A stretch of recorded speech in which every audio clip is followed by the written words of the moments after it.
Hello students, class 8 lesson number 1 crop production and management का next part में लेके आया हूँ। यहाँ हम स्टार्ट कर रहे हैं इरिगेशन से। क्लास कहाँ से स्टार्ट कर रहे हैं? From irrigation. इरिगेशन का मतलब होता है सिंचाई करना या प्लांट्स में, क्रॉप्स में पानी देना, उनको वाटर्ड करना। ठीक है, पानी देना को क्या कहा जाता है? क्लास इरिगेशन कहते हैं। All living beings need water to live, मतलब उन्हें किसकी ज़रूरत होती है? लिविंग थिंग्स को वाटर टू लिव, जीने के लिए वाटर यानी पानी की ज़रूरत होती है। Water is important for proper growth, मतलब पानी की ज़रूरत किस लिए होती है? प्रॉपर ग्रोथ की, शरीर के लिए प्रॉपर ग्रोथ। शरीर मतलब वो प्लांट की बॉडी हो या एनिमल हो या कोई इंसान हो, सभी को वाटर की नीड होती है। एंड डेवलपमेंट, डेवलपमेंट मतलब उसके बड़े होने के लिए। वाटर इज़ एब्जॉर्ब्ड, एब्जॉर्ब मतलब सोखना। जैसे पानी को क्या होता है, हम लोग पीते हैं तो हम ड्रिंक कहते हैं। जैसे वाटर जो प्लांट्स होते हैं ये पानी को पीते नहीं है, उसको एब्जॉर्ब करते हैं, सोखते हैं। क्लास है ना। तो water is absorbed by the plant using its roots, वो अपनी जड़ या अपने रूट्स की हेल्प से क्या करता है? प्लांट को वाटर को एब्जॉर्ब करता है।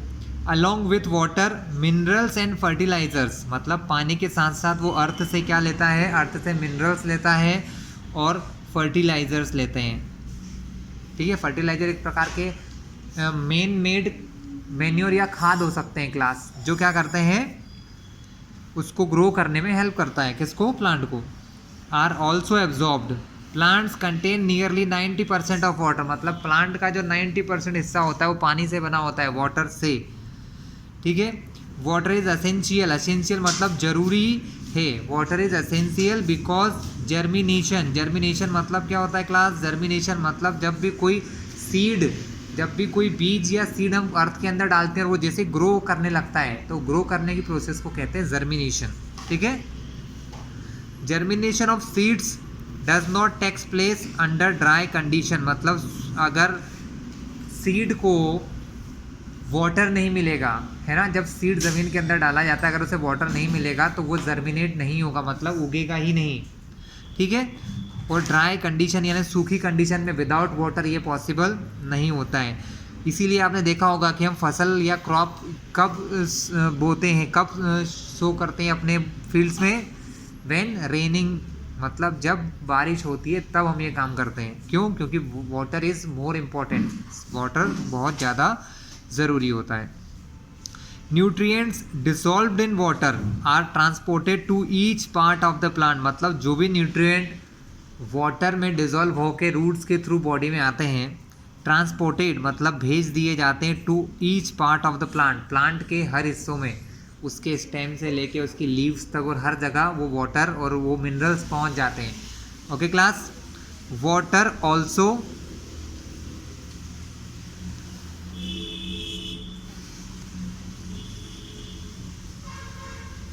Protects the crop from frost and hot air current, मतलब वाटर जो है वो उसको बचा के रखता है। किससे? फ्रोस्ट मतलब बर्फ़ जमने से या ओस की बूंदें जो आ जाती हैं, ठंडे ठंडे एटमॉस्फेयर से भी इसको बचाता है, और हॉट एयर करेंट मतलब और गर्म हवाओं से भी इनको बचाता है। To maintain the moisture of the soil for healthy crop growth fields have to be watered regularly, मतलब टू मेंटेन द मॉइस्चर मतलब पानी की नमी बनाए रखने के लिए, मॉइस्चर को सॉइल के अंदर बनाए रखने के लिए हम क्या करते हैं? समय समय पर, time to time water fields में डालते रहते हैं। ठीक है। For healthy crop growth, crop की अच्छी ग्रोथ हो इसलिए field have to be watered regularly, इसलिए फील्ड में हमें बार बार पानी देना पड़ता है। Okay class. The supply of water to crop at regular interval is called irrigation, मतलब जब हम हमारी फील्ड में समय समय पर वाटर देते रहते हैं, पानी को देते रहते हैं फील्ड के अंदर, तो वो प्रोसेस कहलाती है इरिगेशन। क्या कहलाती है? इरिगेशन मतलब प्लांट्स को पानी देना।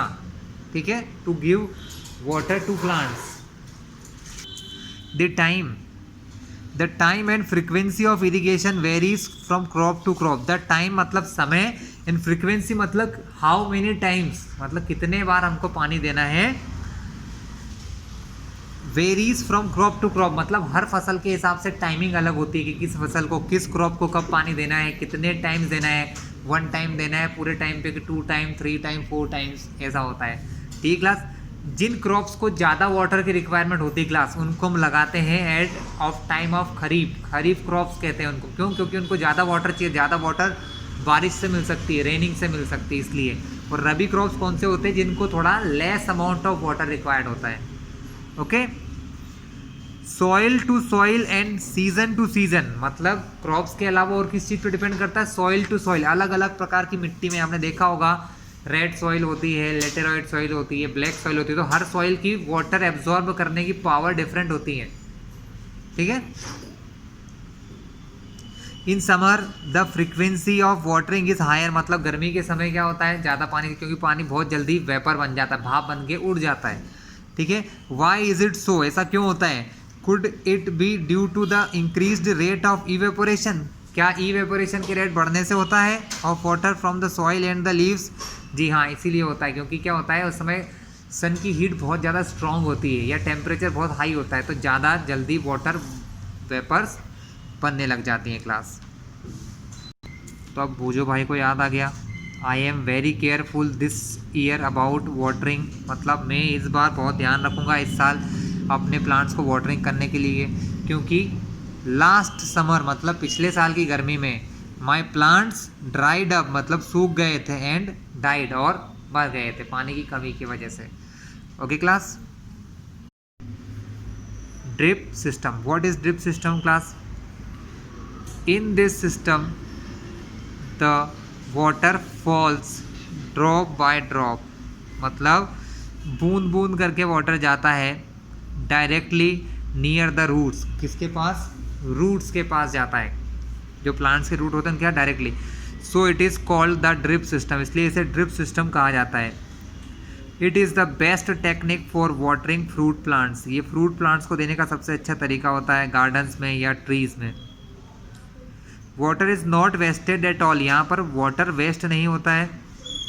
It is a boon in regions where availability of water is poor, मतलब ये उन लोगों के लिए वरदान है जहाँ पर पानी की बहुत कमी होती है क्लास, क्योंकि इसमें पानी वेस्ट नहीं होता है, जहाँ हमें भेजना होता है वहीं पर ही जाता है directly. Class, it is a diagram of drip irrigation in which, यहाँ पर एक लॉन्ग पाइप होता है, whose openings are near the roots of plant, जिसकी ओपनिंग कहाँ होती है? छोटे छोटे ओपनिंग्स होते हैं, जैसे हमारे घरों में नल होते लगे होते हैं ना, उस टाइप से, तो हर एक प्लांट के पास होती है, जिससे कि वो उस स्पेसिफिक प्लांट, जो वाटर है वो पूरी फील्ड में नहीं फैलता है, it poured to that specific plant, वो उसी प्लांट के पास जाता है जहाँ हमें उसको सेंड करना है। ये जो बीच का स्पेस है यहाँ पर नहीं जाता, जिससे कि वाटर का थोड़ा सा स्टोरेज हो जाए, मतलब बच जाए, हम ज़्यादा उसको वेस्टेज फैलाए नहीं, इसलिए। Once again we going to next page. The next agricultural practice is protection from weeds. Class, हमको weeds से प्रोटेक्ट करना होता है क्लास। तो weeds क्या होते हैं? I will explain you. Bhojo and Paheli went to nearby wheat field and saw that there were some other plants in the field growing along with wheat plants, मतलब भोजो और पहेली बगल वाली किसी फील्ड में गए, पास वाली, और वहाँ देखा कि वहाँ वीट प्लांट के साथ साथ कुछ और प्लांट्स भी उग चुके हैं, ग्रो कर चुके हैं विथ द वीट प्लांट, मतलब वीट प्लांट के साथ और भी कई प्रकार के प्लांट उग चुके हैं। Have these other plants been planted purposely, क्या इन प्लांट्स को लगाया गया है किसी वजह से? जैसे हमने वीट क्यों लगाते हैं? गेहूँ, क्योंकि वो हमको हेल्प करते हैं, खाने में काम आते हैं, इसलिए हम यूज़ करते हैं। ठीक है, लेकिन जो एक्स्ट्रा प्लांट उग चुके हैं, क्या हमने उनको लगाया है कि मन से आ गए हैं, ये हमको पता करना है।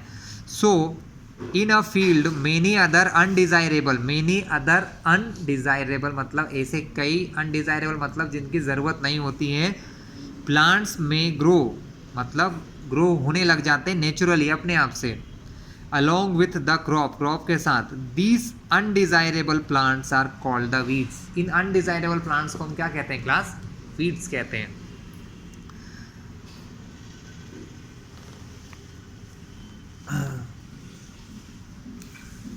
the removal of weeds is called weeding, मतलब इन weeds को, इन unwanted plants को हटाना weeding प्रोसेस कहलाता है। वीडिंग इज नेसेसरी, वीडिंग ज़रूरी क्यों है? Since weeds compete with the crop plants for water, मतलब जो वीड्स होते हैं वो सेम उनके साथ ग्रो करते हैं प्लांट्स के साथ, तो वो जो न्यूट्रिएंट सॉइल में से वाटर न्यूट्रिएंट जो मिल जाना चाहिए क्रॉप्स को, वो उसको यूज़ कर सकते हैं। तो हमारे जो क्रॉप्स साथ में लग रहे हैं उनके पास शायद हो सकता है वाटर की शॉर्टेज हो जाए, शायद न्यूट्रिएंट की शॉर्टेज हो जाए, ठीक है। न्यूट्रिएंट्स, स्पेस एंड लाइट, वो हर एक चीज़ जो हमारे प्लांट को ज़रूरी है वो सब वो यूज़ कर सकते हैं, जिससे कि हमारे जो प्लांट जिनको हमने पर्पसली लगाया है, जिनको हमने खुद ने जानबूझ के लगाया है, उगाने की कोशिश कर रहे हैं, उनको वो उनके न्यूट्रिएंट को वो कम कर सकते हैं, ठीक है। दस they affect the growth of crop, जिससे कि हो सकता क्या है, क्रॉप की ग्रोथ अफेक्ट हो सकती है, कम हो सकती है, रुक भी सकती है। Some weeds interfere even in harvesting and may be poisonous for animals and human being, मतलब कुछ वीड्स ऐसे होते हैं जो हार्वेस्टिंग मतलब उनको प्लांट्स को काटने में भी नुकसान करते हैं, और दूसरा ये पॉइजनियस होते हैं, मतलब एनिमल और इंसानों के लिए ख़तरनाक हो सकते हैं। अगर मान लो ये हमारे फूड के साथ हमारी बॉडी में चला जाए तो ये हमें डेथ भी कॉज कर सकते हैं, देयरफॉर हमें इनका हटाना बहुत ज़रूरी है। Farmers adopt many ways to remove weeds and control their growth, मतलब फार्मर्स कई प्रकार के तरीके अडॉप्ट मतलब अपनाते हैं टू रिमूव वीड्स, वीड्स को हटाने के लिए, एंड कंट्रोल देयर ग्रोथ, उनकी ग्रोथ को रोकने के लिए। Tilling before sowing of crops help in uprooting and killing of woods weeds, मतलब क्या होता है, जो फील्ड से जो प्लांट को लगाने से पहले ही किया जाता है टाइलिंग का, जिसमें क्या होता है बहुत सारे प्लांट की जड़ें ऊपर आ जाती हैं, अपरूटिंग हो जाते हैं क्लास, और रूट्स ऊपर आने की वजह से फिर वो जल जाते हैं, मर जाते हैं। विच में then dry up and get mixed with the soil, वो ड्राई हो सकते हैं और सॉइल के साथ मिक्स हो सकते हैं।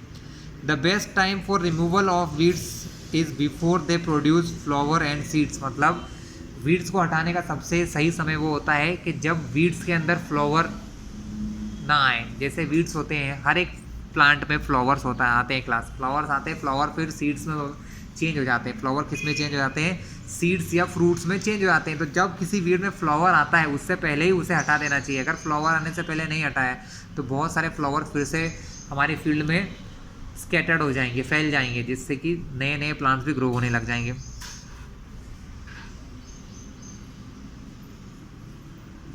The manual removal includes physical removal of weeds by uprooting or cutting them close to the ground, मतलब या तो हम उनको जड़ों से काट देते हैं close to the ground, या उनको उखाड़ लिया जाता है ना, uprooting करना मतलब उनको उखाड़ा जाता है। From time to time, समय समय पर। This is done with the help of खुरपी, खुरपी की हेल्प से होता है क्लास, ठीक है। अ सीड ड्रिल, या तो सीड ड्रिल के हेल्प से भी कर सकते हैं, is also use to uproot weeds.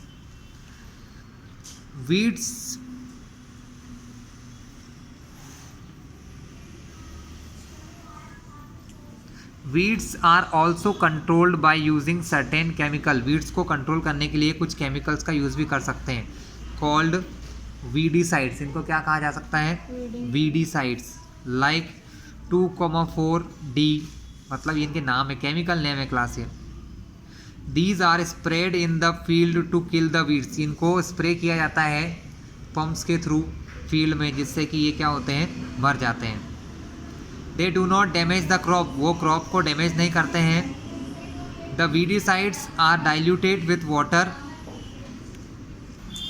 To extent required and spread in the field with a sprayer, मतलब उनको जितनी ज़रूरत होती है उस प्रकार उसमें वाटर मिलाया जाता है क्लास, है ना, जैसा इंस्ट्रक्शन गिवन होता है, तो उसमें वाटर मिक्स करके उनको स्प्रेयर होते हैं, कंटेनर्स होते हैं, मैं आपको दिखाता हूँ किस प्रकार के होते हैं, उनकी हेल्प से हम लोग हमारी पूरी फील्ड में इनको सेंड कर देते हैं या स्प्रे कर देते हैं क्लास। इस प्रकार के स्प्रेयर होते हैं जो शोल्डर पर टंगे होते हैं।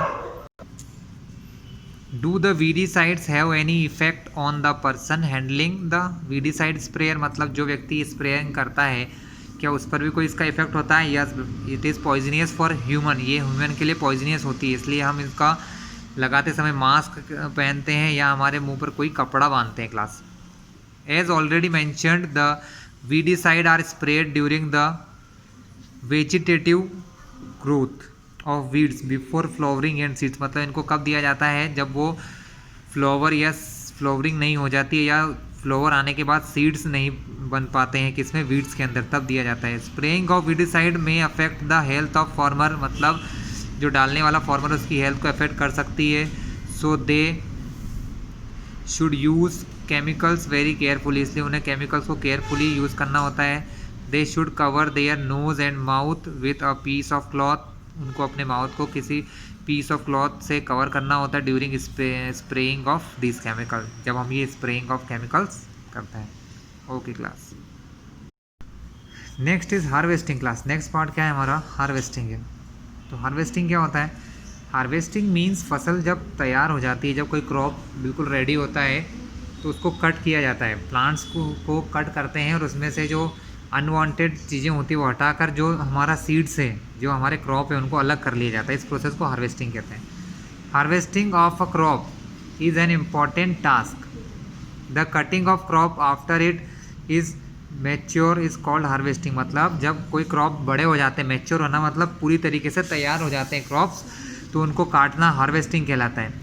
इन harvesting crops are pulled out or cut close to ground, मतलब इनको काटा जाता है बिल्कुल ज़मीन के पास से, close to the ground, ground से काट लिया जाता है। It is usually takes 3 to 4 month for a cereal crop to mature, मतलब 3 से 4 महीने लगते हैं ज़्यादातर क्रॉप्स को बड़ा होने में या मैच्योर होने में।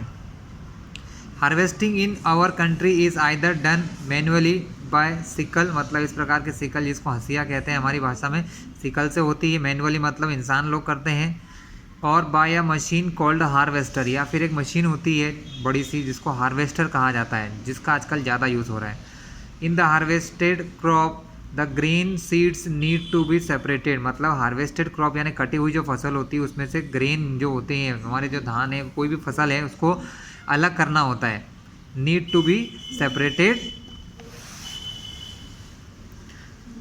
फ्रॉम द चाफ, मतलब जो कचरा होता है प्लांट का उसको चाफ कहा जाता है, जो उसके साथ में पाया जाता है, from the chaff. This process is called the threshing, उस प्रोसेस को थ्रेसिंग कहा जाता है। मतलब क्लास क्या कहते हैं, थ्रेसिंग करना मतलब अनवांटेड चाफ को सीड से अलग करना। जो सीड, आपने कभी गेहूं की बाली देखी होगी स्टूडेंट, या आपने कभी गेहूं का या वीट का प्लांट देखा होगा, उस प्लांट में क्या होता है, उसके आसपास बहुत सारा कचरा होता है, चाफ होता है, उस चाफ में से सीड को अलग करने की प्रोसेस को थ्रेसिंग कहा जाता है, थ्रेसिंग करना। This is carried out with the help of a machine called combine, मतलब एक मशीन होती है, इसको कंबाइन कहा जाता है, which is in fact harvester as well as a thresher, मतलब ये कंबाइन होता है, किस चीज़ का कंबाइन होता है, हार्वेस्टर में थ्रेशर भी होता है। क्लास क्या होता है, हार्वेस्टर होता है, हार्वेस्टर में थ्रेशर भी पाया जाता है। तो हार्वेस्टर क्या करता है क्लास, इसको कट भी करता है, पहले ज़मीन से काट लेता है और उसके बाद इसमें थ्रेशर मशीन भी होती है जिससे कि वो बाहर निकल जाते हैं, यानी हार्वेस्टर प्लस थ्रेशर दोनों होते हैं। आफ्टर हार्वेस्टिंग क्लास मतलब जब कि हमारे प्लांट बिल्कुल तैयार हो जाते हैं, कट जाते हैं, sometimes stubs are left in the field which are burned by farmer, मतलब जो बचा हुआ प्लांट का पार्ट होता है विथ द रूट और थोड़ा बहुत स्टेम होते हैं ऊपर, ठीक है, वो बच जाता है। विच आर बर्नड मतलब जलाया जाता है बाय फार्मर्स, जिसको कौन जलाते हैं, फार्मर्स खेतों में जला देते हैं। Paheli is worried she knows that it causes pollution, इससे पॉल्यूशन होता होगा। It may also catch fire and damage the crop lying in the field, मतलब अगर आपके आसपास की कोई फील्ड और भी है साथ में तो वहाँ पर डैमेज भी हो सकता है, ठीक है class. Farmers with small holdings of land do the separation of grain and चाप बाय विनोइंग, मतलब कुछ लोग विनोइंग की हेल्प से भी, विनोइंग प्रोसेस क्या होती है जिसमें हवा के थ्रू या कोई एक फ़ैन के थ्रू हम क्या करते हैं, चाफ को ग्रेन से अलग करते हैं, तो उस प्रोसेस को विनोइंग कहते हैं। इसके लिए विनोइंग मशीन होती है क्लास। जनरली ये यूज़ कब की जाती है क्लास, जब हमारा फॉर्मेसिंग हो जाता है, सॉरी हार्वेस्टिंग हो जाता है, थ्रेसिंग हो जाता है, लेकिन थ्रेसिंग हार्वेस्टिंग होने के बाद भी बहुत सारा चाफ जो होता है हमारी क्रॉप्स के साथ लगा होता है, तो फिर उसको इस प्रकार क्या किया जाता है, विनोइंग किया जाता है क्लास, इस मशीन से, विनोइंग मशीन से जो भी चाफ ऑलरेडी होता है उसे हटा देते हैं क्लास। राइट क्लास, अब हम देखेंगे हार्वेस्टिंग फेस्टिवल। हार्वेस्ट फेस्टिवल क्या होता है, After 3 or 4 months of hard work, there comes the day of the harvest, the sight of golden field of standing crop. मतलब 3-4 महीनों की मेहनत होती है क्लास, उसके बाद किसान जो होते हैं, फार्मर्स होते हैं, अपनी फसल को देखते हैं जो पकी हुई तैयार होती है, ठीक है। The site of golden field of standing crop, खड़े हुए क्रॉप की वो फसल जिसको वो गोल्डन फील्ड कह सकते हैं क्लास। लेडन विथ ग्रेन, जिसमें ग्रेन्स लगे होते हैं। फिल्स the heart of farmer with Joy and the sense of well being, मतलब उसको देखने के बाद फार्मर को बहुत अच्छा लगता है। क्या लिखा है यहाँ पर? Fill the heart of farmer with joy, मतलब उसके हृदय को गदगद कर देते हैं, है ना, उसके हृदय को गदगद कर देते हैं। The effort of past season have borne fruit and it is time to relax and enjoy a little, मतलब ये समय होता है उनके लिए एंजॉय करने का, थोड़ा सा रिलैक्स करने का, कि अब काम ख़त्म तो नहीं हुआ है, थोड़ा बचा, लेकिन उन्हें इसके अच्छे खासे दाम भी मिल जाएंगे और उनकी इतने महीनों की मेहनत सही रंग लाएगी। The period of harvest is this of great joy and happiness in all parts of India, मतलब जो हार्वेस्टिंग टाइम होता है वो पूरे देश में काफ़ी धूमधाम से मनाया भी जाता है और बहुत अच्छा भी रहता है। Men and women celebrated with great enthusiasm, मतलब बहुत उत्साह से इसको मनाते हैं। Special festivals associated with the harvest season, यहाँ पर कई प्रकार के स्पेशल फेस्टिवल भी होते हैं, जैसे पोंगल होता है, अलग अलग जगहों पर ये अलग अलग फेस्टिवल होते हैं। पोंगल, बैसाखी, होली, दिवाली, नबान्या और बिहू, हर एक जगह के हिसाब से अलग अलग स्टेट में अलग अलग फेस्टिवल्स मनाए जाते हैं क्लास। बोला class. Now we are looking storage, क्योंकि जब खेत में जब हार्वेस्टिंग होती क्लास तो बहुत सारा सीड प्रोड्यूस होता है, इतना सारा सीड हम बाहर रख नहीं सकते क्योंकि अगर रेनिंग हो जाए तो प्रॉब्लम हो सकती है, इसलिए स्टोर करना बहुत ज़रूरी है। Storage of produce is an important task, मतलब जो हमने प्रोडक्ट बनाए हैं या सॉरी जो हमारा ग्रेन प्रोड्यूस हुए हैं उनको स्टोर करना एक बहुत ही इंपॉर्टेंट टास्क होता है। If the harvested grains are to be kept for longer time they should be safe from moisture, मतलब अगर हार्वेस्टेड जो हमने क्रॉप्स निकाले हैं अगर उनको मॉइस्चर से फ्री रखना है, मतलब अगर क्या होता है क्लास उनको कहीं पर भी डाल दोगे तो एटमॉस्फेयर की हवा से, एयर से और जो वाटर प्रेजेंट होता है एयर में उसके थ्रू ये क्या हो सकते हैं क्लास, थोड़ा सा ग्रेन्स में प्रॉब्लम हो सकती है, ये घुन लग सकती है इनमें या और भी कोई दिक्कत हो सकती है, इसलिए हमको इंसेक्ट से, मॉइस्चर से, रेड्स और माइक्रो ऑर्गेनिज्म से इनको बचाना होता है। So harvested grains have more moisture. If freshly harvested grains are stored without drying, they may get spoiled or attacked by organism making them unfit for use. मतलब अगर आप इनको प्रॉपरली सेफली वे में नहीं रखेंगे तो क्लास ये हमारे खाने लायक नहीं बचेंगे और इन पर ऑर्गेनिज्म का या माइक्रो ऑर्गेनिज्म का अटैक हो सकता है।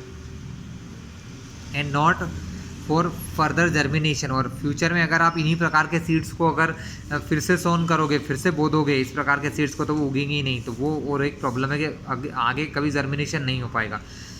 Hence before storing them the grains are properly dried in the sun to reduce the moisture, तो इसलिए हम इनको पहले खुले में डाल देते हैं जिससे कि इनके अंदर की जो नमी होती है वो कम हो जाए क्लास, इनके अंदर की जो मॉइस्चर है वो कम हो जाए, ठीक है।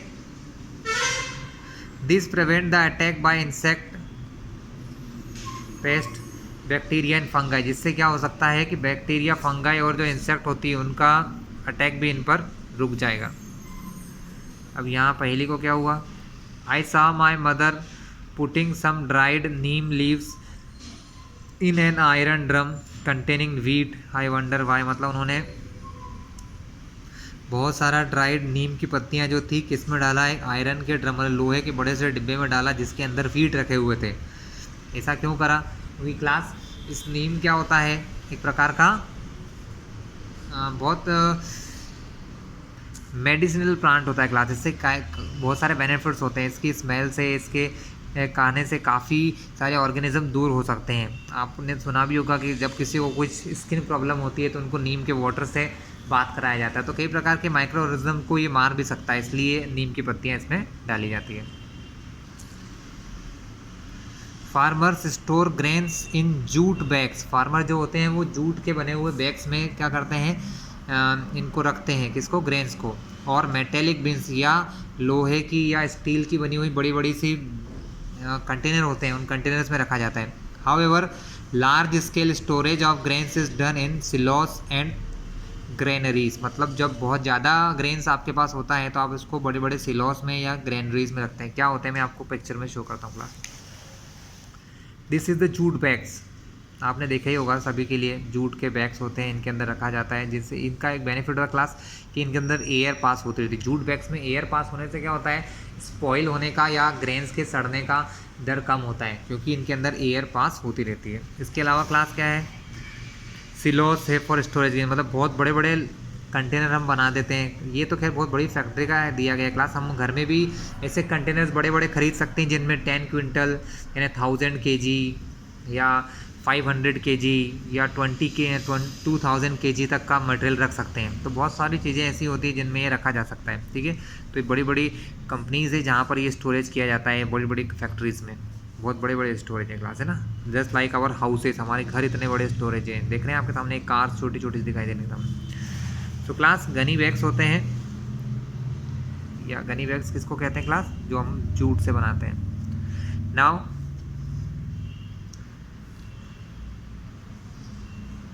Dried neem leaves are use for storing food grains at home, for storing large quantities of grains in big godown, specific chemical treatment are required to protect them from pest and microorganism, मतलब microorganism से या कीड़े मकोड़ों से बचाने के लिए class हम क्या करते हैं, स्पेशल टाइप के क्या कह सकते हैं इनको कि केमिकल्स यूज़ कर सकते हैं जो हमारे लिए हार्मफुल नहीं होते हैं और बाकी इंसेक्ट को किल कर सकते हैं। Okay class. Food from animal से हमें किस किस प्रकार का खाना मिल सकता है, एक एक्टिविटी बुक है यहाँ।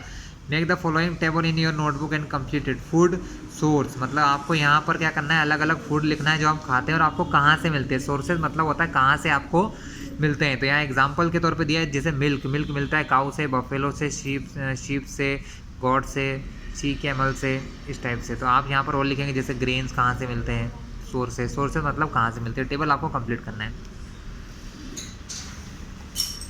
After completing this table you must have seen that like plants animal also provide us with different kind of food, मतलब जैसे प्लांट हो जो होते हैं पौधे और एनिमल हमें कई प्रकार का खाना देते हैं, यानी हम कंप्लीटली देखा जाए तो प्लांट्स और एनिमल पर डिपेंड है हमारे खाने के लिए।